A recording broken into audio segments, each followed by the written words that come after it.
Subscribe करिए हमारे channel target UP TET CTET को और बेल आइकन को दबाइए। हेलो फ्रेंड्स, मैं रेनू स्वागत करती हूँ आप सभी भावी अध्यापक एवं अध्यापिकाओं का आपके अपने channel target UP TET CTET में। दोस्तों, आज के इस वीडियो में हम पढ़ने वाले हैं जीव जंतुओं के बाह्य एवं आंतरिक अंगों के कार्यों में विविधता। जैसा कि आप लोगों को पता है, जीव जंतुओं में कौन कौन से लोग आते हैं। जीव जंतु का मतलब है कि मनुष्य, जानवर, इसके अलावा पेड़ पौधे, ये तीनों चीजें ही आती हैं जीव जगत के अंतर्गत। इन सभी के विषय में हमें पढ़ना है वृद्धि, प्रजनन, इसके अलावा इनके आंतरिक अंग, बाह्य अंग। इसमें से मैक्सिमम चीजें आप लोगों को पता है। जैसे कि मनुष्य, आपको पता है, अगर हम श्वसन की बात करें तो आपको पता है कि मनुष्य ऑक्सीजन ग्रहण करता है और कार्बन डाइऑक्साइड बाहर छोड़ता है।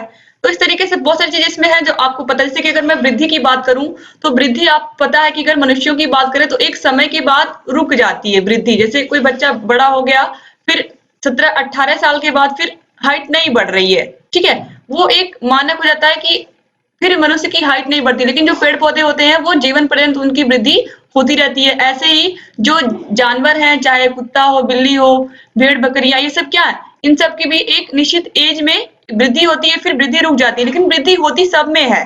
तो मैक्सिमम चीजें आप लोगों को ऑलरेडी पता है इस टॉपिक के विषय में। फिर भी जो चीजें आपको, मैंने देखा कि जो चीजें आप लोगों के लिए इंपॉर्टेंट है उनको अच्छे से मैंने लिखा है, और आप लोग भी इसको दोस्तों समझ लीजिए, क्योंकि इससे एग्जाम में क्वेश्चन पूछे जाते हैं। और यहाँ पर आप देखिए, सबसे पहले समस्त जीवधारियों का संसार ही जीव जगत कहलाता है। इसमें सजीव वस्तुओं, जीव जंतु एवं पेड़ पौधों का अध्ययन किया जाता है। जीव जगत को दो भागों में विभाजित किया गया है, एक कोशिकीय जीव और बहुकोशिकीय जीव। दोस्तों, एक कोशिकीय जीवों में आप देखिए, इसमें जीवाणु, इसके अलावा ईस्ट, अमीबा, क्लेमाइडोमोनास और पैरामीशियम, ये सब पाए जाते हैं। अमीबा, पैरामीशियम, इन दोनों का नाम आप याद रखिएगा। अगर एक कोशिकीय जीवों का नाम पूछता है तो ये दोनों अक्सर आप मैक्सिमम लोगों को याद भी होंगे। तो इन दोनों का नाम याद रखना बहुत आसान है। जीवाणुओं का भी आसान है। इसके बाद देखिए बहुकोशिकीय जीव। बहुकोशिकीय जीव में मक्खी, हाइड्रा, केंचुआ, बरगद, ये सभी बहुकोशिकीय जीव आते हैं। तो इस तरीके से जो जीव जगत है इसे दो भागों में हमने कैसे बांटा है, एक कोशिकीय जीव यानी कि जिनमें केवल एक कोशिका होती है, और बहुकोशिकीय जीव यानी कि जिनमें बहुत सारी कोशिकाएं होती हैं। और अब यहाँ पर देखिए सजीवों में होने वाली कौन कौन सी क्रियाएं हैं, ये भी आप लोगों को पता है। सजीवों में होने वाली जो मुख्य क्रियाएं हैं, इनमें देखिए सभी जीव संवेदनशील होते हैं। सभी जीवों को भोजन की आवश्यकता होती है, चाहे मनुष्य हो, चाहे जानवर हो, चाहे पेड़ पौधे हो। आपको पता है कि मनुष्य अब जो फसलें होती हैं या जो अनाज होती हैं उनका सेवन करते हैं, फलों का सेवन करते हैं, और जो पेड़ पौधे होते हैं वो अपना भोजन सूर्य के प्रकाश की उपस्थिति में, आपको पता है, पत्तियां भोजन बनाती हैं। तो इस तरीके से भोजन की आवश्यकता चाहे पेड़ पौधे हो और चाहे जीव जंतु हो, सभी को पड़ती है। सभी जीवों में वृद्धि होती है, ये भी मैंने आपको बताया है। सभी जीव कोशिका से मिलकर बने होते हैं, ये भी आप लोगों ने भी ऊपर देखा, एक कोशिकीय और बहुकोशिकीय जीवों के अंतर्गत।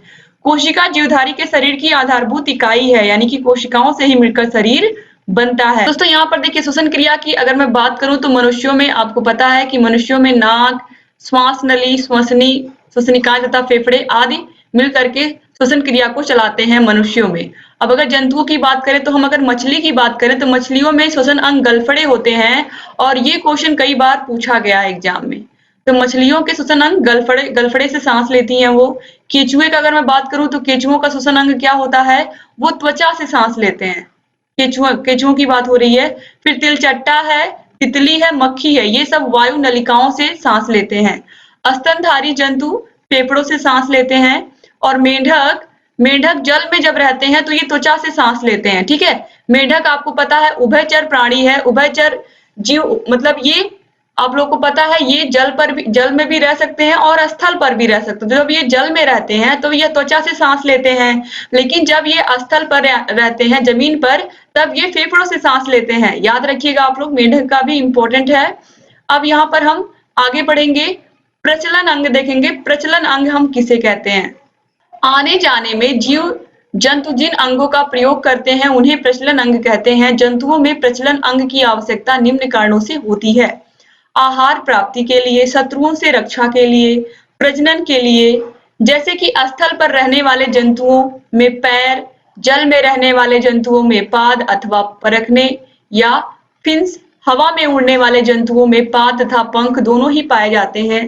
जैसे कि जो जंतु स्थल पर है उनमें पैर पाया जाता है, वो चाहे मनुष्य हो चाहे जानवर हो, सभी के पास पैर होते हैं चलने के लिए, अपना आहार ढूंढने के लिए, शत्रुओं से रक्षा के लिए, प्रजनन के लिए। और इसके अलावा दोस्तों यहाँ पर आप देखिए, हवा में उड़ने वाले जंतुओं में पाद तथा पंख दोनों ही पाए जाते हैं। यानी कि जो जैसे अगर कोई पक्षी है, चिड़िया है, तो आप देखेंगे उसके पास पैर भी हैं, पंख भी हैं। तो हवा में उड़ने वाले जो पक्षी होते हैं उनके पास पाद भी होते हैं, पंख भी होते हैं, पैर भी होते हैं, पंख भी होते हैं। और जो जल में रहने वाले जीव होते हैं उनमें पाद अथवा परखने या फिन्स होते हैं। याद रखिएगा आप, ये भी इम्पोर्टेंट है। अब देखिए यहाँ पर इसके बाद पक्षियों में दो प्रकार के प्रचलन अंग पाए जाते हैं। याद रखिएगा दोस्तों, बहुत ही इंपॉर्टेंट लाइन है। जो पक्षी है, जो चिड़िया है, और उसमें चाहे तोता हो, मैना हो या फिर चील हो, बाज, आप सभी को देखिए, सभी में आपको पैर और पंख देखने को मिल जाएंगे। चाहे आप मोर को देखिए, उनके पास पंख भी होता है, उनके पास पैर भी होता है। तो अगर एग्जाम में पूछता है पक्षियों में दो प्रकार के प्रचलन अंग कौन कौन से हैं, तो उनके पैर और उनके पंख या पर। तो इस तरीके से आपको समझ में आ गया होगा। अब इसके बाद दोस्तों आगे है तंत्रिका तंत्र। मनुष्य के शरीर में होने वाली समस्त क्रियाओं के नियमन और नियंत्रण करने वाले संस्थान को ही हम क्या कहते हैं?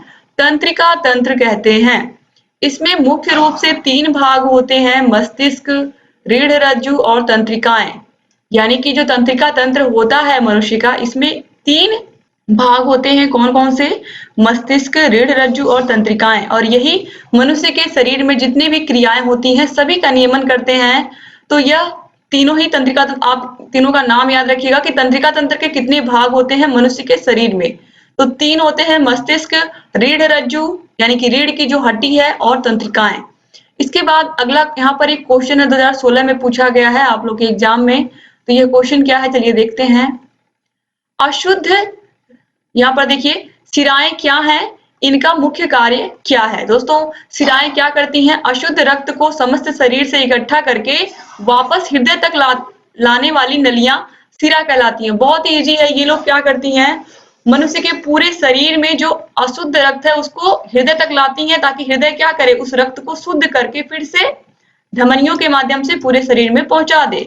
तो सिराओं का काम, सिराओं में किस प्रकार का रक्त बहता है? अशुद्ध रक्त बहता है। और यह क्या करती हैं? यह अशुद्ध रक्त को हृदय तक ले जाने का कार्य करती हैं। सिराओं की भित्ति महीन व पिचकने वाली होती है। सिराओं में अशुद्ध रुधिर बहता है तथा रुधिर बहुत ही दाब के साथ बहता है।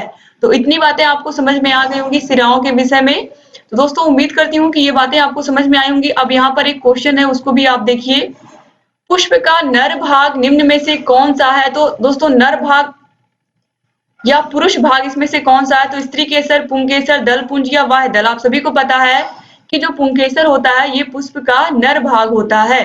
तो ऑप्शन 2 जो है ये बिल्कुल सही हो जाएगा। तो इस तरीके से आज का जो टॉपिक था आप लोगों का, जीव जंतुओं के बाह्य एवं आंतरिक अंगों के कार्यों में विविधता, ये चीजें आपने देखी आज यहाँ पर। उम्मीद करती हूँ सारी चीजें आपको समझ में भी आई होंगी। दोस्तों जितने भी इंपॉर्टेंट चीजें थी मैंने सारी चीजें आपको बता दी हैं।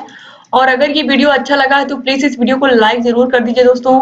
और अगर अभी तक आपने चैनल को सब्सक्राइब नहीं किया है तो प्लीज सब्सक्राइब कर दीजिए और बेल आइकन को भी प्रेस कर दीजिए, ताकि हम जो भी नई वीडियोस बनाते हैं उन सभी का नोटिफिकेशन आप लोग के पास समय से जाए और आप हमारे सभी वीडियोस को ऐसे ही देखते रहें।